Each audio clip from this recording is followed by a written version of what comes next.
Hey everybody, welcome, welcome to Hidden Horror. Thank you for spending this time with me. I appreciate that. Let's get started.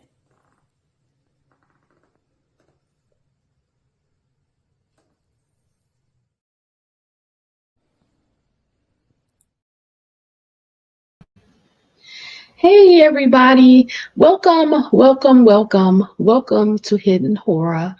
Today I'm here to continue talking about the Austin, Texas, Lady Bird Lake area where there have been numerous deaths in the water, at the water over, I would say, the last 10 or plus years. Um, the community is concerned that there possibly could be a serial killer. The police have come out and categorically denied it and said, well, they don't think that there is one. There's no evidence of one. There have been deaths, but they all pretty much are considered drownings. Um, I find it interesting because the majority of the deaths are male. They have been found to be in the Rainy Street area in the nightlife, meaning the bars, the clubs. Some of them were drinking, and all of them have ended up in this area of Lady Bird Lake. So I wanted to know some more about this area. I wanted to look into it a little bit deeper because from what I've been going into and finding, I do believe that there is a good chance that there is a active serial killer. Um, I'm not going to go over it in this video today. I may do a separate video that details each victim and their circumstances, what they were doing, why they were in this Rainy Street area, what happened to them, where their body was found. I may go into more detail. I did find a in-depth video that details a lot of the victims and some of their close family members, and they discuss their loved one, what happened to them.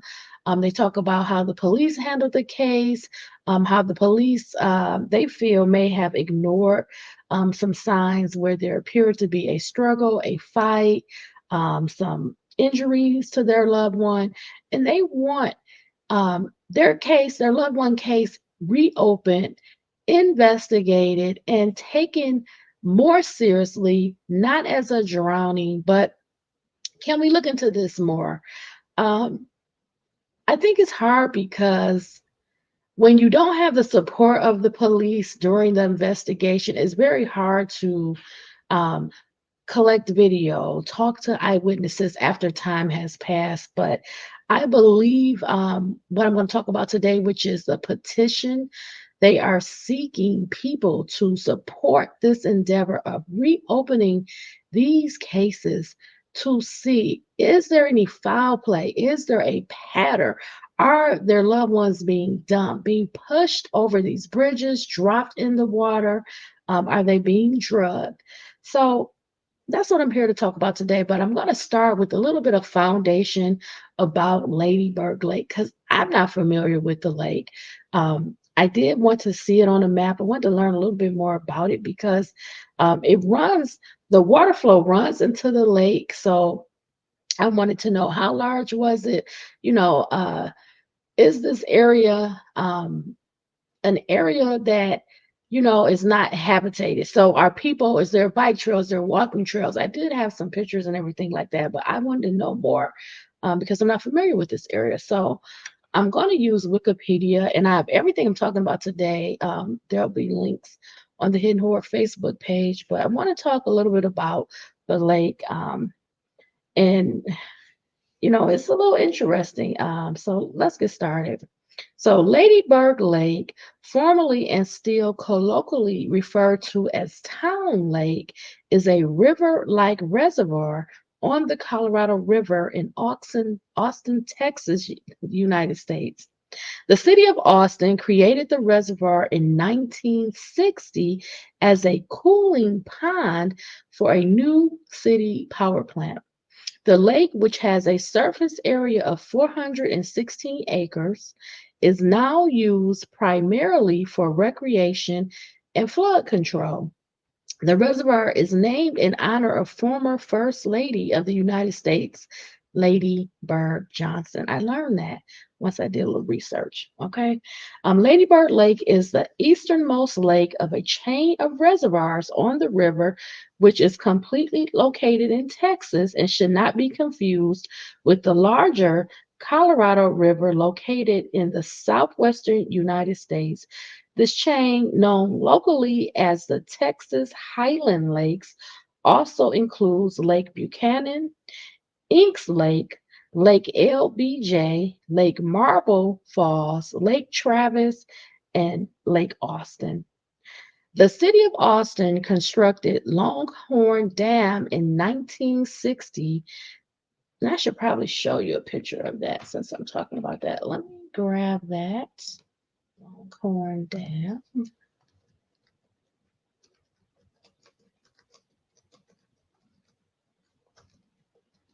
I always like to kind of show you what I'm talking about. Okay, so let me share my screen.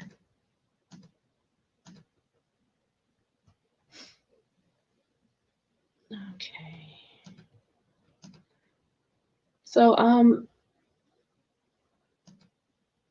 try to make it larger. Okay. So let me go back a little bit. The city of Austin constructed Longhorn Dam in 1960 to form Town Lake. The city needed the reservoir to serve as a cooling pond for the Holly Street Power Plant, which operated from 1960 until 2007. Before 1971, the shoreline of Town Lake was mostly a mixture of weeds, unkept bushes, and trash. Local television station KTBC referred to the lake as an eyesore. Some concerned Austinites led small projects to clean up the lake. Roberta Crenshaw, chair of the Austin Board of Parks and Recreation, purchased nearly 400 trees and shrubs in an effort to spearhead parkland development around the lake. So let me see if I can get a picture up of Lady Bird Lake.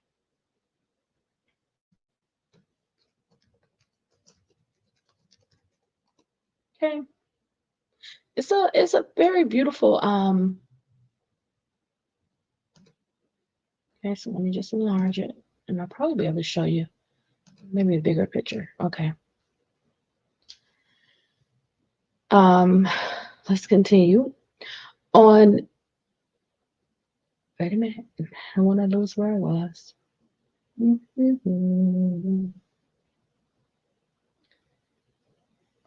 Okay.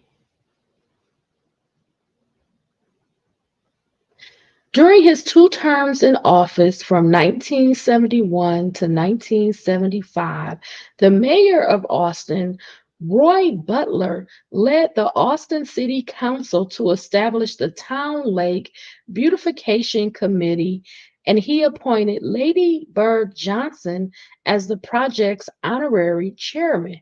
Johnson's involvement brought attention and money, including $19,000 of her own, to the Town Lake project, allowing for the planting of hundreds of shrubs and trees.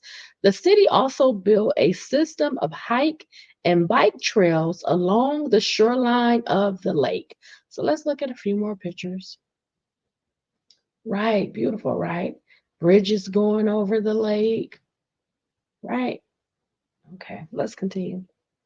In 2009, nonprofit organization Keep Austin Beautiful launched Clean Lady Bird Lake. The program mobilizes thousands of community volunteers annually to conduct large-scale cleanups along the lake every other month and target cleanups throughout the year. In 2014, a 1 mile stretch of the Ann and Roy Butler hike and bike trail, named after a former Austin mayor and his wife, was paved to create a boardwalk. On Monday, February 5th, around 1:30 in the afternoon, members of the Austin Police Department responded to the 300 block of West Cesar Chavez Street, where first responders recovered a dead body that had been discovered by civilians earlier, following a series of 4 other bodies recovered from the lake in 2023. So they're getting now into some of the bodies that were discovered in the lake. So we're going to be setting that to the side, the Wikipedia article, for just a minute, because the whole point of all of this is to kind of tell you how the area developed. It was really an eyesore for the community. They really wanted to beautify it. So efforts was put behind it, including getting involved Lady Bird Johnson, who put her own money into the area to beautify the area, clean it up, make it a place where families could come with bike trails, etc. So I do have a short video I want to play. Let me share my screen.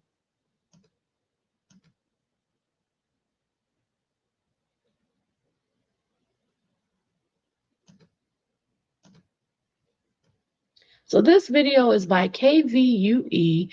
It's titled The Transformation of Lady Bird Lake, the backstory. It's less than 2 minutes. Locals and tourists love Lady Bird Lake and the hike and bike trail. But as you're about to see, those Austin gems took some mining to make them what they are today. Here's KVUE's Bob Buckaloo with the backstory. It's one of the most distinctive features of Austin, Lady Bird Lake, flowing through the heart of the city. But what you may not realize is that this lake almost didn't happen. After all, that's the Colorado River that flows through town, and for decades in early Austin, it was wild and unpredictable. Floods struck the city regularly, washing away trees and turning the riverbanks to mud. But it took 2 developments to tame the Colorado. First, a series of dams built by the LCRA, and second, the need for more electric power. In 1959, the city realized the Seaholm power plant could not be expanded to meet new demand, so they built the Holly Street power plant. And to provide cooling water for that new plant, the city built Longhorn Dam, and with that, Town Lake was created. But the banks of Town Lake of the 1960s were covered in weeds and polluted. The beautification and the hike and bike trails of today had to wait until the 70s, when former Mayor Roy Butler led efforts to beautify Town Lake. He tapped Lady Bird Johnson and a committee of volunteers whose hard work created the lake we know today. The hike and bike trail now bears the name of Mayor Butler, and the city council changed the name of Town Lake to Lady Bird Lake in 2011. From mud and trash to this, a transformation that happened because of the vision of others and a city that simply needed more electric power. Bob Buckaloo, KVUE News. Giving your child a better future. Okay. So the reason I gave you the backup story about Lady Bird Lake, because it really has an impact in the community by Austin downtown being very close. People want to traverse through this area. They want to cut through this area. They want to ride their bike. It's a beautiful area. The funny thing is people are not allowed to swim. I don't want to say not allowed, but they don't swim in the water. It could be a restriction there, but they can do the kayaking, the boating, paddle boats, etc. Right? So it's really a beautiful area that was developed over time, going back over, I would say now, when would that be? Over 60 years, investing in that area, cleaning it up, beautifying it, planting trees, flowers, everything. So by this being very close to the downtown area, it was really an eyesore. But as areas develop, as the nightlife requires an investment into that downtown area, I would say areas that are going to be adjacent will also be poured money into, resources into, and they will be developed also. And that's kind of what happened here with Lady Bird Lake. So now let's fast forward. What are we here for, right? We have a lot of drownings. We don't know because we don't have any video surveillance really. We don't have really any eyewitnesses that can say that person they fell in the water and they were not able to swim. We don't have any of that. So families, they're concerned and they want a more thorough investigation into their loved one's death. They don't want them to be ruled an accidental drowning just because they were found or possibly even placed in the water or near the area. A lot of people think there potentially is a serial killer, and people want the police to take this more seriously. So, today I'm here to just talk about how there is a petition. They are seeking 5,000 signatures. They're shorter, a little bit under 800, for law enforcement to reopen these deaths. Okay, so let's get to that. I'm going to share my screen and I want to show you the petition. It's on change.org.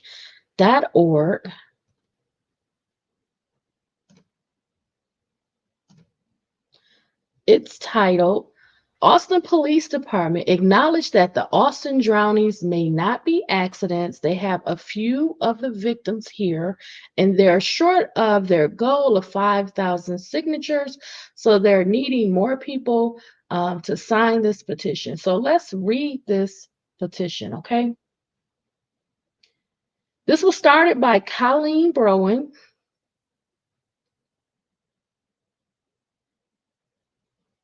And that was on July 23rd, 2024.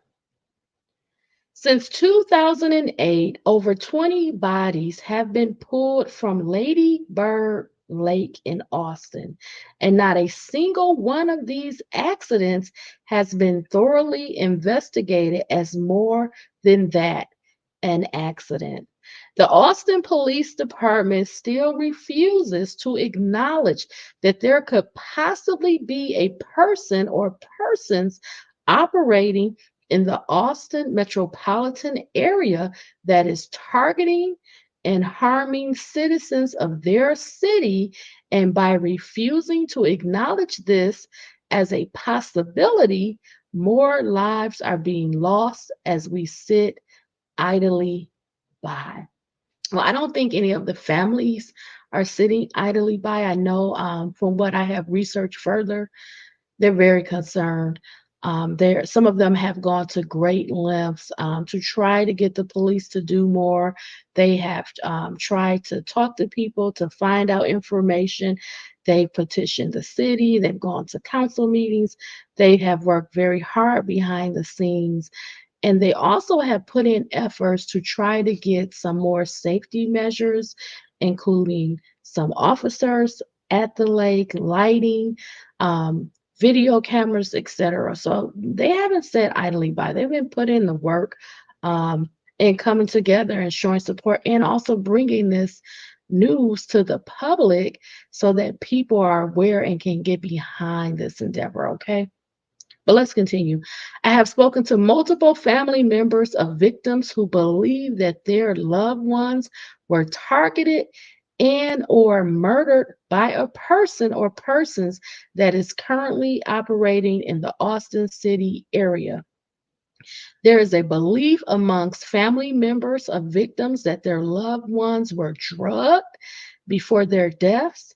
Another possibility that the APD, that's the Austin Police Department, refuses to acknowledge, and they are tired of having their cries for justice go unanswered.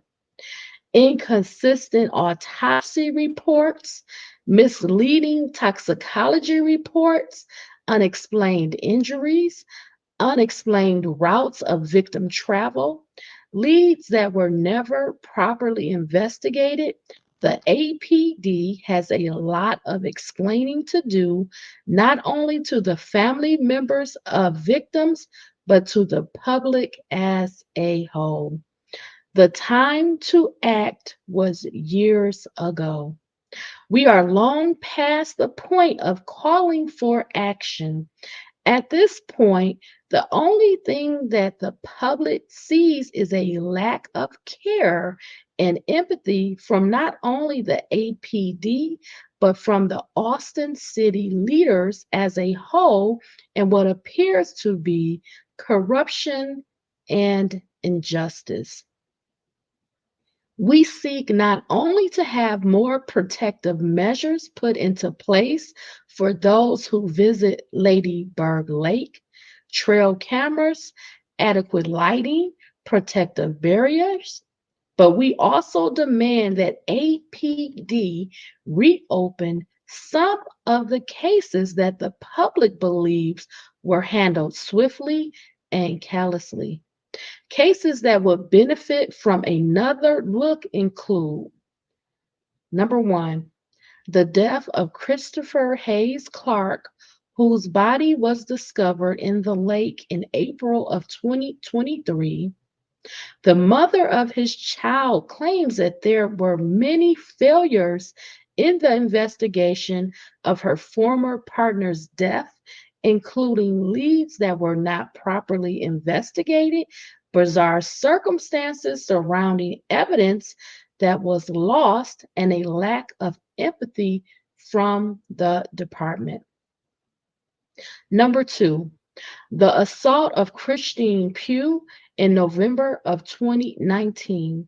Christian's father believes that Christian was assaulted by someone or a group of people after spending the night out on Rainy Street drinking. He had injuries on his body consistent with assault and self-defense, and yet the APD has written off his case as a tragic accident. Number three, the death of Martin Gutierrez, who was pulled from Lady Bird Lake in November of 2018. Martin's brother, Mitchell, believes that his brother was drugged on the night that he was last seen alive, and yet the APD has refused to admit that this may be a possibility, and they seemingly have tried their hardest not to investigate this case. This is an extreme miscarriage of justice, and the circumstances surrounding these deaths are too similar to be purely coincidental. There is something larger, something darker at play in Austin, Texas. And the longer that this goes on without proper attention and care, the more lives that will be lost. What we are asking for: install proper lighting, trail cameras, and safety barricades along Lady Bird Johnson Lake. Number two, reopen cases that have been categorized as accidents and investigate them as criminal incidents. Now, I just want to wrap this video up by saying I have looked into some of the cases. I do have an interest keenly in the Martin Gutierrez case, primarily because his brother Mitchell, he did a lot of work, and he's been very active in trying to get the police to take his brother's case more seriously and from a different angle. He did go before their city, if you want to say council or administrators, to talk about his brother's case, the incident, what happened, the need for, again, the barricades, the lighting, police officers there, cameras there, all of that. And I believe that there is some circumstances in his case, and some of the other ones as well, but I'm just speaking specifically of his case, where I feel there may have been something else at play, because a lot of the victims were initially on Rainy Street in that entertainment area. Some of them had drinks. It is potentially and possibly, could they have been drugged? That is a big part of it, because when people are getting drugged, and I know this for a fact, it's colorless, it's odorless, it has no taste, and it leaves your system very quickly. Um, so that's where the need for the cameras really come into play in this nightlife area. Why isn't there more video of people, especially the ones that started having their time at Rainy Street and then they were later found in Lady Bird Lake? So I'm very interested. I may come back with another video, particularly about Martin Gutierrez, because there's a lot of information on his case, because his brother, his family have really did a lot of work behind the scenes. So I may come back with some information specifically about Martin Gutierrez's case and possibly some others. So I want you to consider, if you didn't know about the petition, if you do want to support the families and have the police look more into the victims' deaths, also the need for these additional safety measures to keep individuals safe from falling into the lake.